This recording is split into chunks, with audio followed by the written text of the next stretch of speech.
BX1 +, toujours plus d'actu. 22 connards, voilà, c'est pas une insulte que je vous lance, c'est le titre d'une pièce qui est à voir depuis hier soir et jusqu'au 31 décembre au Riche-Clair.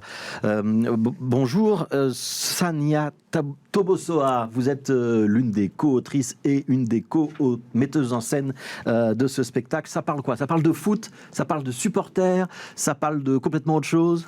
Ça part en tout cas du foot et après on élargit vraiment avec tout ce qui est attrait au foot, donc le monde autant des supporters que des joueurs, des entraîneurs, des gens qui n'aiment pas le foot aussi. Voilà, on est vraiment parti de nos 5 profils dans l'équipe. On a tous des profils différents, on aime et on n'aime pas. Et donc voilà, c'est ça qu'on a voulu mettre dans ce spectacle, notre vision un peu sensible. Alors quand vous dites 5 profils, il y a Virgile Magnette qui est avec vous à la mise en scène, qu'on avait reçu il y a quelques semaines d'ailleurs pour un spectacle Bobby Lapointe au Théâtre des Martyrs. Et puis il y a 3 acteurs qui sont sur scène. Il y a Aurélie Triviline, Romain Matelard et Pierre Hazard. Il y en a qui n'aiment pas le foot dans l'équipe. Oui.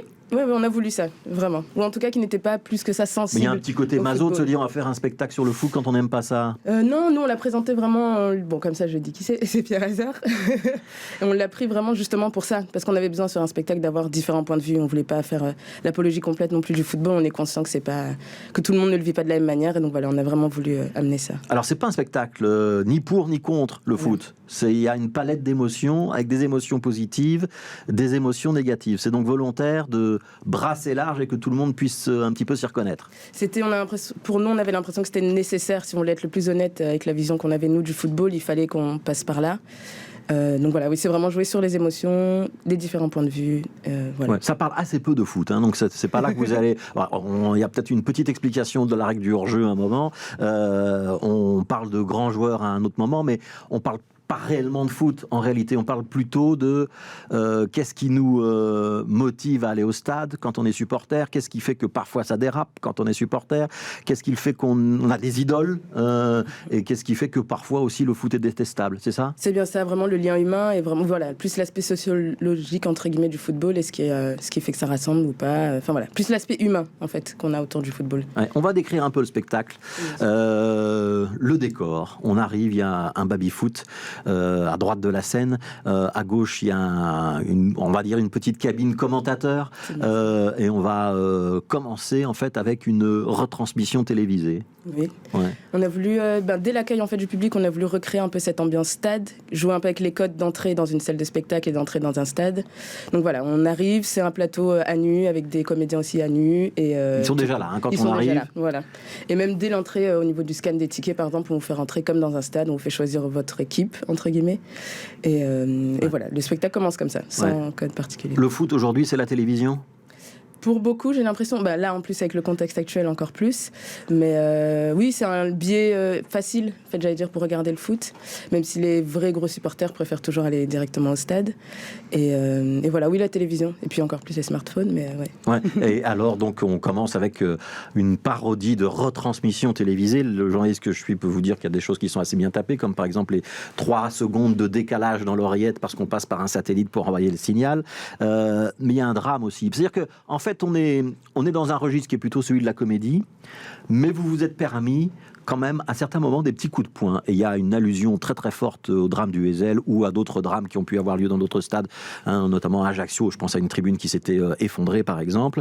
On va revivre ça, c'est un petit peu il y a des petits coups de poing quand même. Vous avez voulu ça, on a voulu recréer parce que voilà, on est parti du principe que quand on regarde un match de foot, on passe par plein d'émotions, on est content le temps de l'action et puis d'un coup tout s'effondre quand le but n'est pas mis. Donc voilà, on a voulu recréer ça aussi à travers l'objet théâtral. Et donc effectivement, on part d'une scène plutôt comique pour arriver tout soudainement sur un acte un peu plus tragique et repartir après sur la suite du spectacle. Ouais. Qui a gagné la Coupe du Monde en 98 ? Dites-moi. C'est une question que je vous pose. Voir si vous avez bien répondu, la France. Ouais. Où a été organisée la première Coupe du Monde masculine en 1930 dans un pays d'Amérique du Sud ? Uruguay. Quel est le pays qu'on considère comme le pays du football ? Alors, historiquement, ça a été créé en Angleterre, mais le pays référence, c'est plutôt le Brésil. Alors, je vous pose ces petites questions parce qu'il y a un petit côté quiz, évidemment, dans le spectacle. Vous prenez la salle à partie, c'est volontaire. Et vous avez volontairement divisé la salle en 2.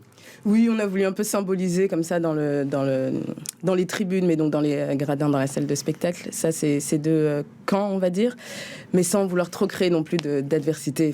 Donc il y a les rouges et les bleus. Voilà, exact. On aurait pu faire les violets et les jaunes aussi. Voilà. Et les rouges et les bleus vont donc devoir répondre à des questions, c'est ça l'idée ? C'est ça, il y a des adresses directes au public, donc des instants plutôt quiz pour amener un endroit plus ludique en fait par rapport au football. Et voilà. Ouais, mais même si on n'y connaît rien au foot, on a une chance de répondre ? Il vaut mieux s'y connaître en littérature qu'en foot pour répondre. Voilà, c'est ça en fait qu'on a voulu montrer. C'est que finalement le foot apparaissait dans plein d'autres endroits, notamment dans la littérature, avec des grands noms.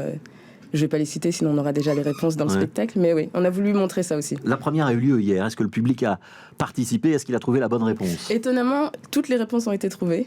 Donc voilà, c'est assez surprenant pour nous aussi, mais c'est chouette. Comme quoi, voilà.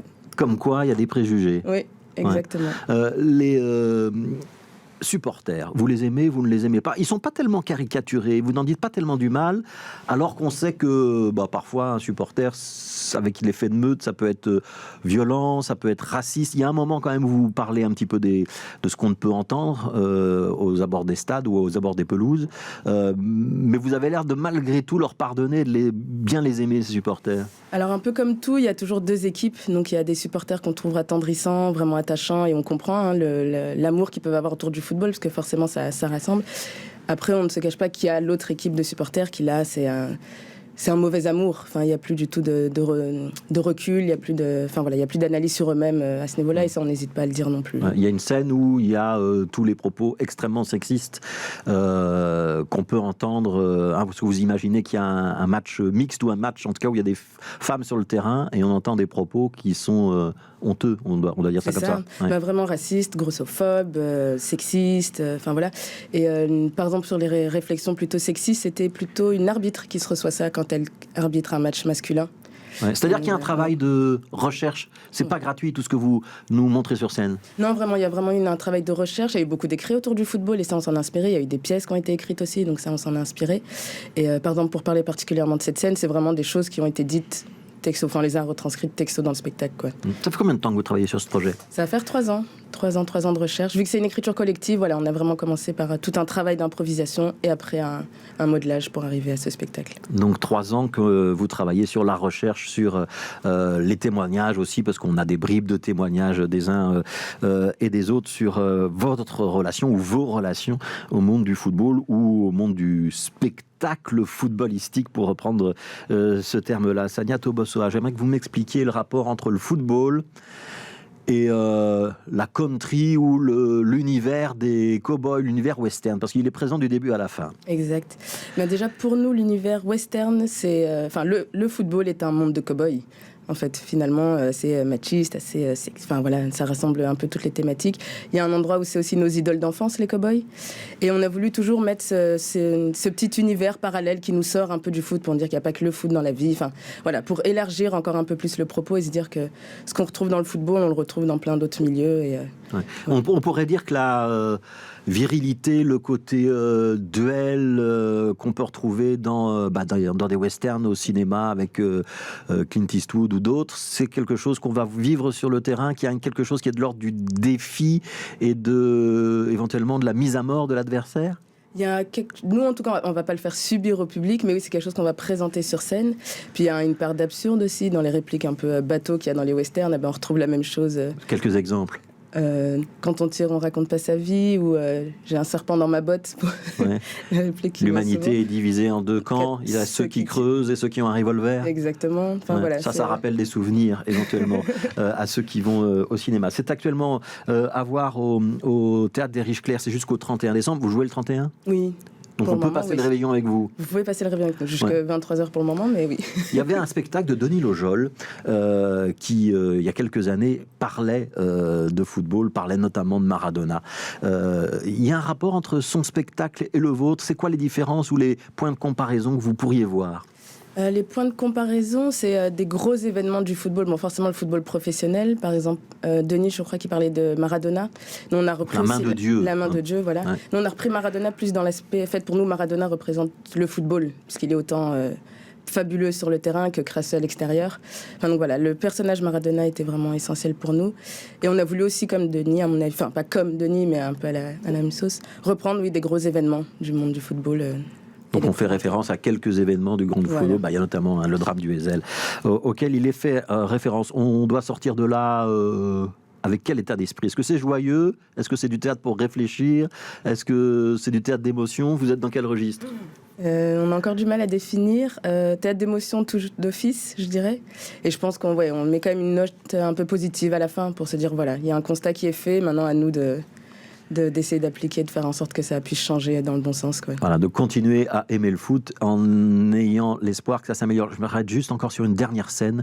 C'est une scène où on parle du football amateur et c'est une intervention d'un député à l'Assemblée nationale française. C'est le vrai texte que vous avez pris? C'est exactement le vrai texte, oui. Donc c'est une intervention de François Ruffin pour défendre les milliers de bénévoles qui donnent de leur temps pour s'occuper d'une équipe de jeunes. C'est un texte qui est assez fort. Hein. C'était précieux aussi pour nous de montrer cette partie-là du football, parce qu'encore une fois, on fait souvent écho au football professionnel, donc tout ce qui est grande ligue, et on voulait quand même repartir du sport en lui-même et donc de ces petits clubs comme ça qui font vivre des villes et des villages. Ouais. Ça s'appelle 22 connards. Ça n'est pas un spectacle de connards ni pour les connards. C'est à voir donc jusqu'au 31 décembre au Théâtre des Riches Clercs, donc en plein centre de Bruxelles. La mise en scène est signée Sania Tobosoa et Virgile Magnette et il y a sur le plateau Aurélie Triviline, Romain Matelard et Pierre Hazard. Merci beaucoup, Sania Tobosoa, d'être passée dans ce studio. Donc si vous aimez le foot, si vous avez envie de repartager des émotions, si vous avez envie de confronter votre image de Maradona à celle que les autres peuvent en avoir, c'est donc au Théâtre des Riches Clercs.